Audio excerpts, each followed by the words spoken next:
Women of color, as a movement, we've reached a level of sophistication where we're running for office and winning.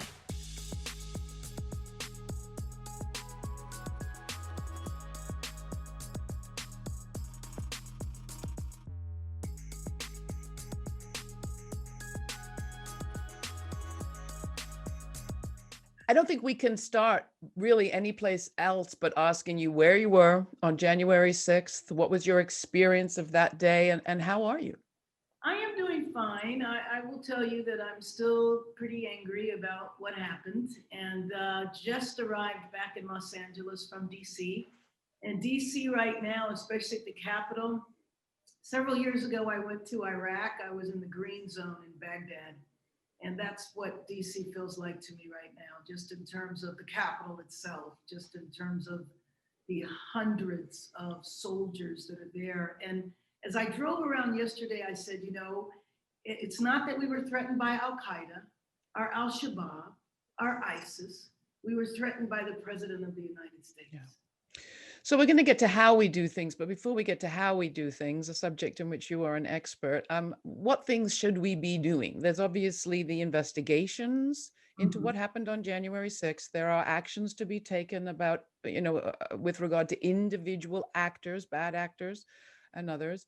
But then there are the systems, conditions, institutions that gave rise to this. How are you setting priorities right now? Well, you're absolutely right. I think the first and foremost thing, though, is the issue around safety. That's the most important thing. The fact that there are these extreme right-wing organizations in the country that plan to continue to descend on the Capitol. What are your priorities going into this post-inauguration period? COVID. I mean, from all of those crowds, you know that they are going to create another spike in DC. So COVID, looking at the events of January 6th and around that period, getting to this question of systems and the conditions that gave rise to the furies that were released that day. On that front, plan of action, you got a lot on your hands. Well, absolutely. I mean, we have to put the country back together again, very seriously. I mean, domestically and internationally. I focus on foreign affairs. There's an election going on right now in Uganda. And I just finished issuing a statement calling for the president of Uganda to not arrest people, to be peaceful, to not crack down, to do all of the things that our president is not doing.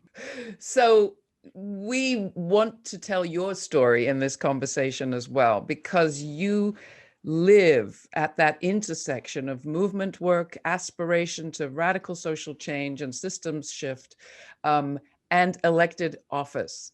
And it's that I want you to talk about now, because you're calling for, a lot of change in the next few years, but you also understand the importance of getting things done. So, Right. So how do we get things done in this period of gridlock, polarization, all the rest of it, but simultaneously a period of incredible movement uprising? How do movements and and electeds like yourself best work together in a moment like this? Well, we absolutely need each other. I mean, the movement is the outside pressure, and in my opinion, the best public policy is made on the issues that we care about. The best public policy is made with an inside and an outside strategy. And so, most notable for me is I absolutely plan to get back to the business of transforming policing in the United States. And I certainly know that the outside movement wants much more change than I know is feasible in Congress. It's important for them to push, and it's important for me to work inside. Believe it or not, in times as crazy as this, I feel very comfortable in approaching legislation and in working across the aisle. I know that there's a number of my Republican colleagues that wish he would get off the stage today. But a number of them continue to vote the way they do for two reasons. One is to preserve their political future. But two, now, after Wednesday, it's to preserve their life. So I have Republican colleagues telling me they're afraid to vote another way. Now, I'm used to hearing the fear, but the fear was always related to their political future. Now the fear is related to their life. All of us are going through threats right now. I mean, most of us have received threats. And so it's a very challenging time. But when you have times like that, that does tend to bring you closer together. Well, give me a picture of this. I mean, you managed to introduce, when you were chair of the Congressional Black Caucus, the George Floyd Justice and Policing Act, one of the most radical pieces of legislation to get a hearing, let alone vote approved in the House. You serve on the House Judiciary Subcommittee on crime and terrorism. How is this going to play out in this moment where we have, on the outside, people criticizing your act as not being radical enough, and on the inside, a lot of people saying, well, what we saw January 6th just shows why we need more policing and getting tougher on crime. And then I looked at your committee, actually, and I thought, gosh, how does she do that? There's Val Demings and Sheila Jackson Lee and all these people of color and women on the Democratic side. And then the Republican side is all these white guys. Now, I don't want to typecast anybody here, but I am curious how you get things done. Well, I'll tell you, you did just describe the Republican caucus almost as a whole. So that's nothing surprising about who's on the subcommittee. But, I do believe that this year we're going to address domestic terrorism, and that's going to be a dicey one because we really don't have strong domestic terrorism laws. And I will tell you that as much as I want to see laws to deal with the people, the white supremacists that came into the Capitol, I'm always afraid at laws like that the minute you put them in place to deal with the white supremacists, they'll find a way to loop black people in. They have that boomerang effect, right? Exactly. And so that's going to be a very interesting needle to thread. But I actually feel confident on the policing thing. We got a lot of Republican support. Now, we got 3 Republican votes, which I do want you to know it was a big deal that we got all the Democratic votes, okay? So the fact that we got 3 Republican votes was good, but at least 10 to 15 Republicans talked to me afterwards, and we engaged in multiple meetings talking about ways that they might be able to support a future bill. So I think that we will be able to get legislation. It will not be enough to satisfy the activists, absolutely. And they will continue to push, and that is exactly what they should do. How can activists be most helpful and least helpful?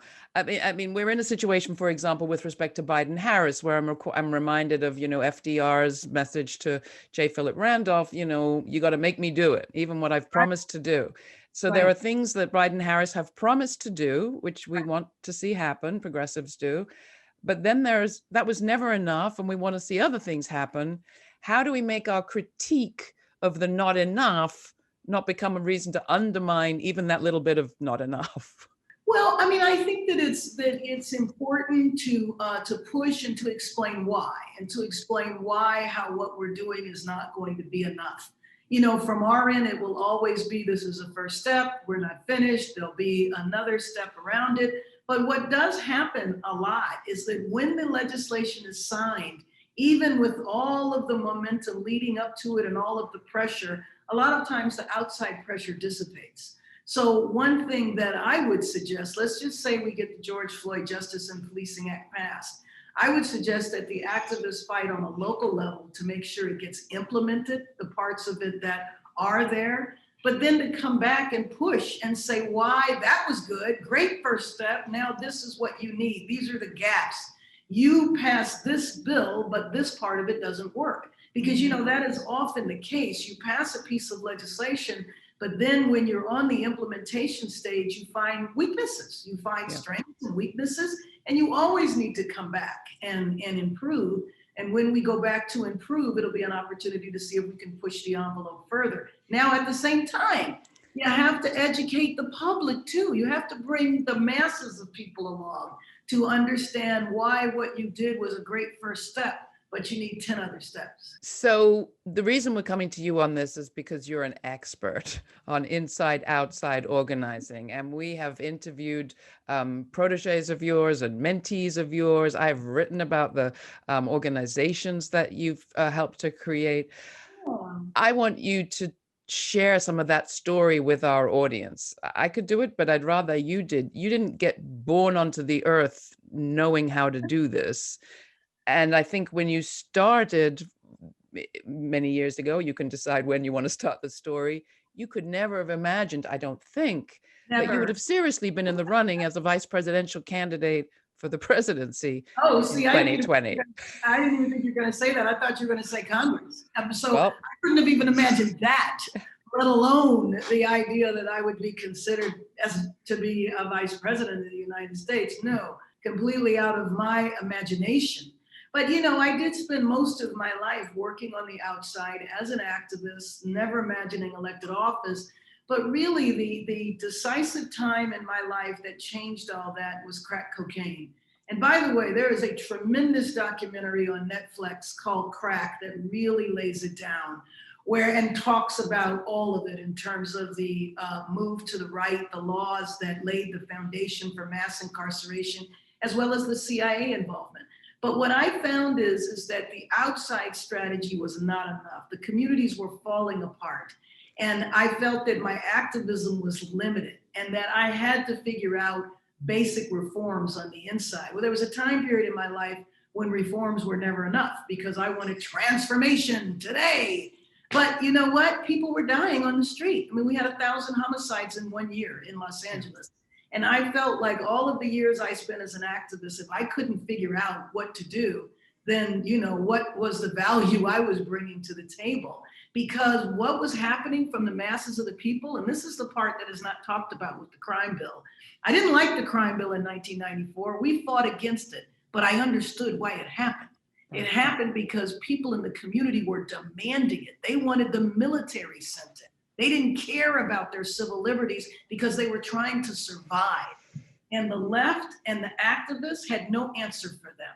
And so that's when I started Community Coalition, because I said, as much as I'd like to see transformation of society, I had to figure out what needed to be done right then, that day. so how did you go about it? What were the distinguishing aspects of the community coalition, and what are to this day? Well, first of all, one of the biggest, the beginning of the coalition was controversial because we were funded by the US government. And during those years, the idea that you would accept any mainstream money, even private philanthropy, let alone the US government, was seen as traitorous. But that was the level of desperation that I felt the African American community was undergoing. Because remember, at the same time we had crack, we also had AIDS. And we did not even have the cocktail. There was no way to treat AIDS. Everybody was just dying.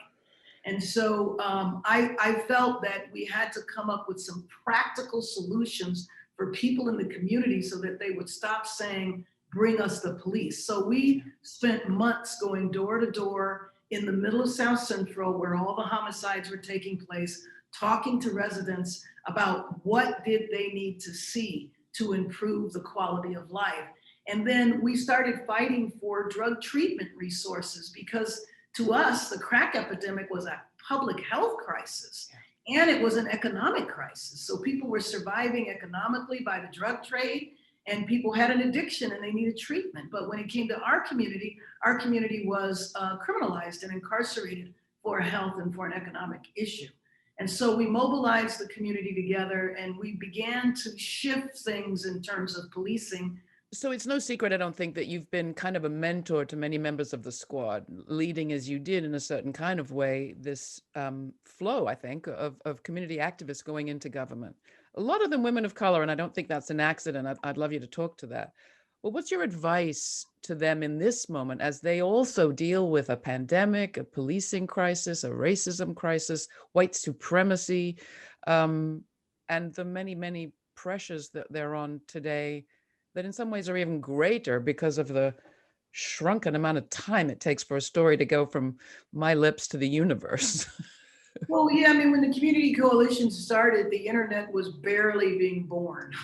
We didn't even have personal computers. Laptops didn't exist. Cell phones were barely coming into existence. My biggest concern about the young members of Congress who identify with the squad is their health and their well-being. And making sure that they can stay for the long haul, whether they stay in office or not, but stay as activists, as committed to social change. I don't want to see them burn out, and I obviously don't want to see any physical harm come.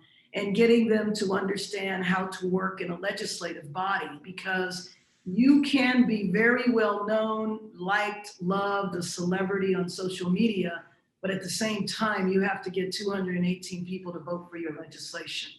And so the other thing is to understand, especially in the world of social media, your tweet impacts the legislative body. So it's not just, it's making the change from an individual to being part of a collective. The difference, the generational difference is that the way we went about our political work back in the day, we were very, very collective oriented. We were anti-individual. And so they're coming from an exact opposite culture, because social media promotes an individual culture as opposed to a collective culture. So getting people to understand that the power of the tweet can impact every member of Congress, Right. and it's not just your own individual opinion. I think one of the agendas that we have is to be clearer in the media, or I said myself on my own show, that our level of economic inequality is a public health threat. The obvious question is the stimulus package enough? B, what else is needed and how do we advance that? Well, first of all, I would add race into the public health situation, because that separate from economics, you have disproportionate health statistics amongst communities of color, regardless of socioeconomic status. Yeah. And of course, that's all accentuated with COVID.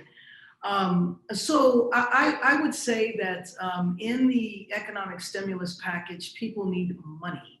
They need money, and they need it to be consistent. One thing that I truly believe about President Biden and Vice President Harris is that they are going to pull out all stops. This is the United States of America, the richest country in the history of the planet.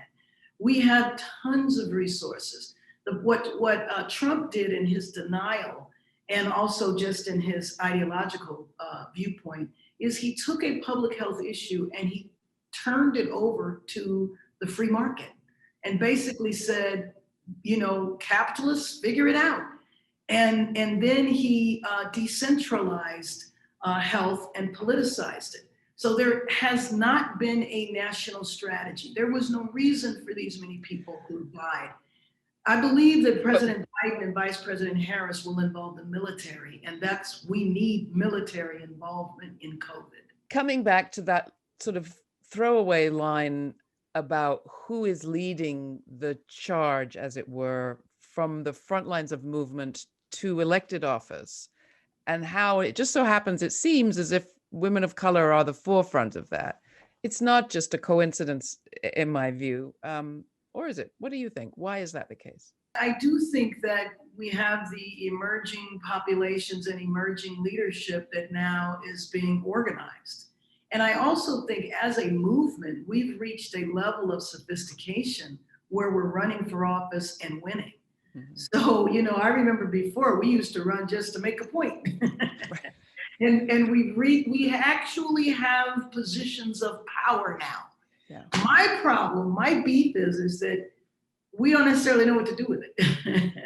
And I don't think in terms of the inside-outside strategy, I don't think the movement activists have learned how to use the power that we have.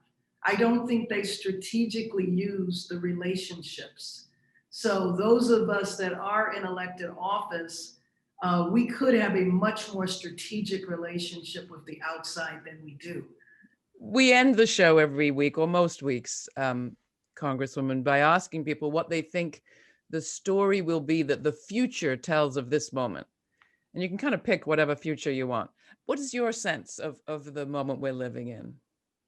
It's very hard for me as an African American to not see this moment through a racial lens. And really the last 4 or 5 years, the fact that a segment of our population was so traumatized by that Black family that lived in the White House for 8 years, that they resorted to 4 years of a white supremacist in the Oval Office and a resurgence of a white supremacist movement.